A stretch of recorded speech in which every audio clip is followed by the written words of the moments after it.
Hello guys, नमस्कार, जय हिंद। स्वागत है आपका मेरे यूट्यूब चैनल पे जिसका नाम है सौरवी एजुकेशन हब। तो देखिए बच्चों, आज हम जो पढ़ने वाले हैं वो पढ़ने वाले हैं हमारी एक्सरसाइज जो है 6.2 घन और घनमूल, इसके अनुप्रयोग हम देख रहे थे। इसका भाग 3 देखने वाले हैं। इससे हमारी 6.2 पूरी कंप्लीट हो जाएगी भाग 3 पढ़ने के बाद। तो चलिए हम आते हैं इसके भाग 3 पे। हमारा सेकंड क्वेश्चन है, बताइए सत्य है या असत्य।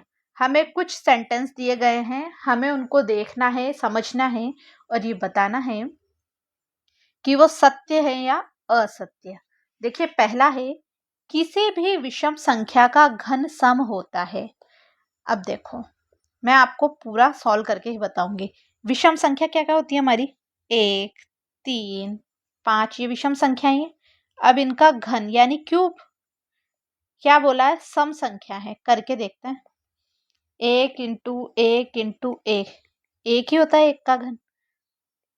3 का क्यूब कितना होता है बच्चों? 3 एकम 3, 3 तिया 9, 9 तिया 27। 5 का 3 बार 5 लिखेंगे पहले,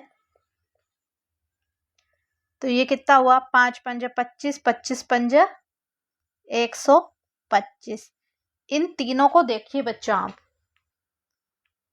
देखने के बाद आपको ऐसा लग रहा है ये तीनों संख्याएं सम संख्या हैं। सम यानी जो 2 से डिवाइड हो सकती हो, जिसमें क्या है 2 से भाग जाता हो। लग रही है क्या? न 1 में जाता है, ना 27 में जाता है, ना 125। ये सारी विषम संख्याएं।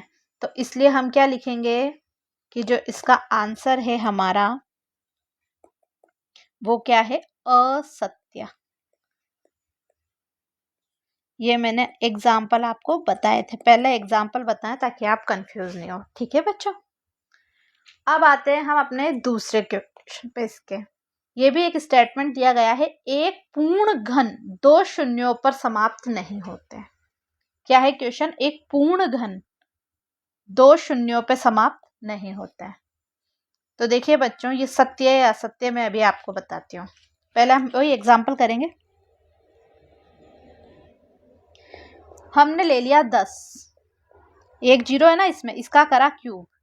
अब घन करने के लिए क्या करेंगे? 3 बार लिखेंगे। अगर इसको 3 बार मल्टीप्लाई करेंगे तो ये बना 1000। कितना बना? 1000। तो अब क्या है? एक पूर्ण घन, ये पूर्ण घन था, मतलब ये संख्या है, ये पूर्ण घन ये रहा इसका 1000। तो ये 2 शून्य पे समाप्त हो सकती है क्या? जीरो के साथ 3 जीरो ही बनेंगे, कभी 2 जीरो बनेंगे ही नहीं। ये कितने जीरो बनेंगे?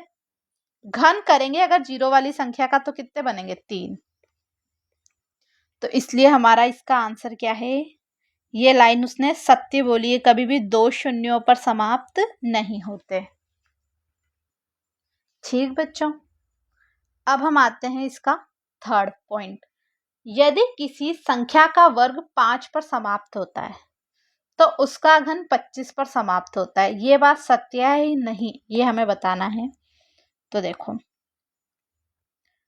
पहले हम 5 का वर्ग करके देखें।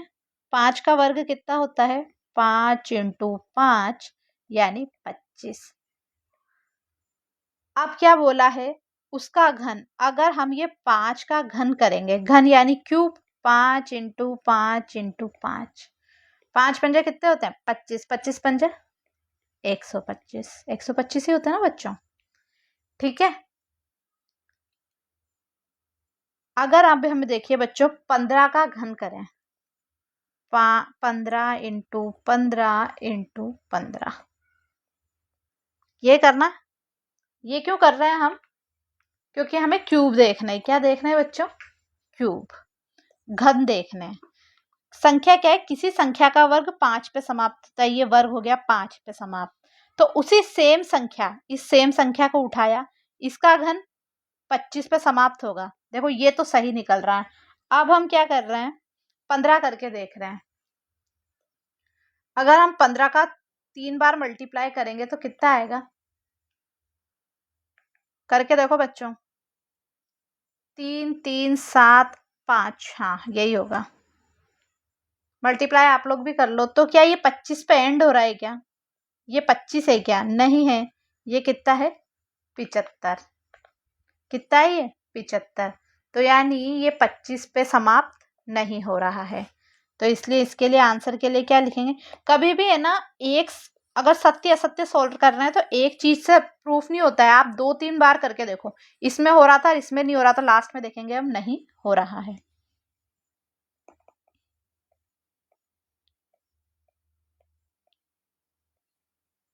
ठीक है बच्चों, अब आ रहे हम, ऐसा कोई पूर्ण घन नहीं है जो 2 पर समाप्त होता हो।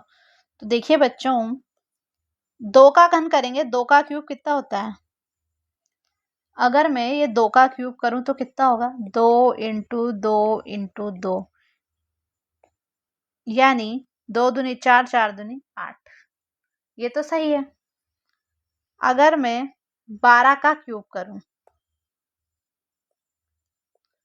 तो 12 इंटू 12 इंटू 12, 12 12 कितने होते हैं?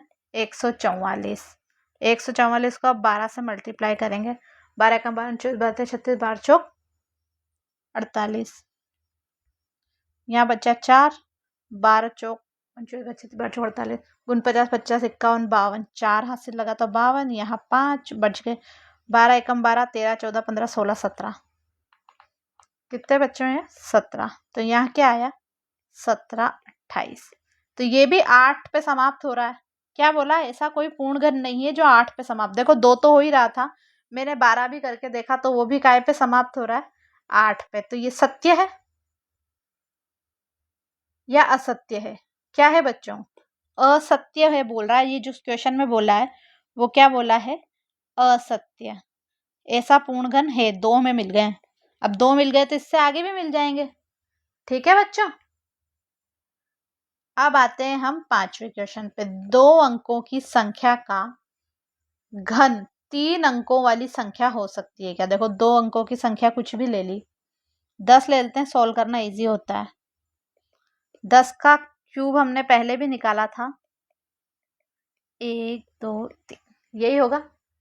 तो 3 अंकों की संख्या बनी क्या? ये 4 अंक हो रहे ना, 1 2 3 4, 4 अंकों की हो गई है। तो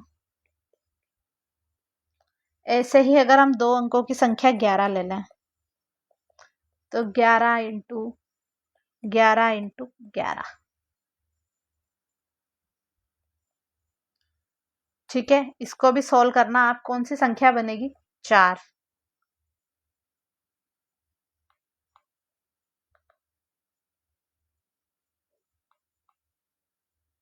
देखो करके देखें अपन मल्टीप्लाई।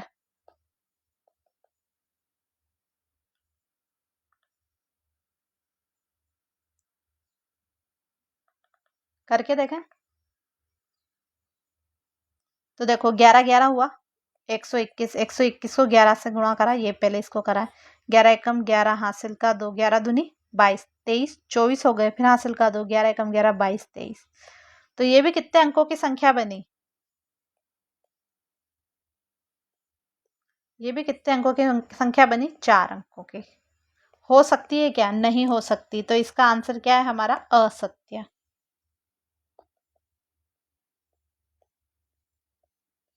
नहीं हो सकती ना, क्योंकि देख लिया, 2 संख्या को करके देख लिया हमने मल्टीप्लाई। अब आते हैं हम हमारे 6 क्वेश्चन पे। 2 अंकों की संख्या के घन में 7 या अधिक अंक हो सकते हैं क्या? अब 2 अंकों की कोई भी संख्या हम लेके देखते हैं। देखिए बच्चों, मैं एक बात और आपको बता दूं, आप लोगों को एग्जाम में वैसे अगर ये याद हो जाता तो बहुत अच्छा, वैसे याद करने में ना मेरे को लगता है आप करके देख सकते हो इजीली। तो मैं ये सारे आपको एग्जाम्पल के थ्रू इसीलिए बता रही हूँ ताकि आप लोगों को क्या रटना नहीं पड़े, क्वेश्चन आपको आंसर समझ में आए कि ये आ कहाँ से रहे हैं। ठीक है, तो आंसर तो आपका ये यहीं आ गया। ये तो मैं आपको सिर्फ आपको समझाने के लिए बता रही हूँ।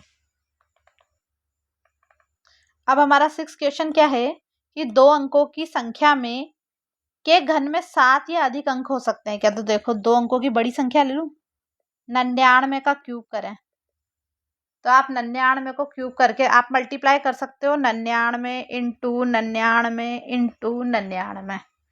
देखिए इनको मल्टीप्लाई करेंगे तो आंसर आएगा ये। आप लोग भी मल्टीप्लाई कर लो। तो ये कितनी संख्या का बन रहा है? 1 2 3 4 5 6। कितनी संख्या बन रही है बच्चों? 6।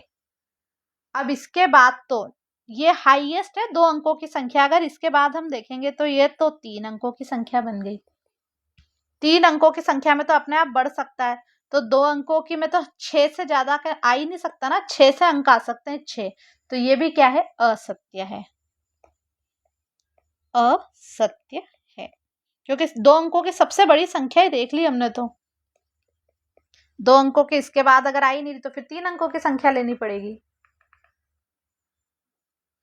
अब आते हैं हम 7th पॉइंट पे। एक अंक वाली संख्या का घन 1 अंक वाली संख्या हो सकती है क्या? वैसे हो तो सकती है। आपने 1 देखा, 1 का क्यूब करते हैं तो 1 ही तो आता है। हो सकती है, ऐसी बात नहीं कि संख्या ही नहीं होती। 2 का करेंगे तो 8 आएगा। 2 इंटू 2 इंटू 2, ये भी 1 अंक हो सकती है। ठीक है। 3 का क्यूब करेंगे तो 3 इंटू 3 इंटू 3, 27। पर ऐसा हमसे क्या पूछा है कि 1 अंक वाली संख्या का घन 1 अंक वाली संख्या हो सकती है? बिल्कुल हो सकती है। देख लिया, 2 उदाहरण दिख गए हमें। तो इसका आंसर है हमारा सत्य। तो देखिए बच्चों, ये हमारी 6.2 भी पूरी कंप्लीट हुई। अब हम आपसे क्या मिलेंगे नेक्स्ट वीडियो में। तब तक आप लोगों को क्या करना है? चैनल को लाइक करना है, दोस्तों में शेयर जरूर करना है, कमेंट करिए। आप हमें बताइए कि आपको हमारी वीडियो कैसी लग रही है। सब्सक्राइब भी जरूर करिए, सब्सक्राइब ही हमारा मोटिवेशन है। सब्सक्राइब करिए, इस बेल आइकन पे क्लिक करिए ताकि हमारी वीडियो आप तक पहुंच पाए। तो बच्चों अब मिलते हैं नेक्स्ट वीडियो में, तब तक के लिए बाय।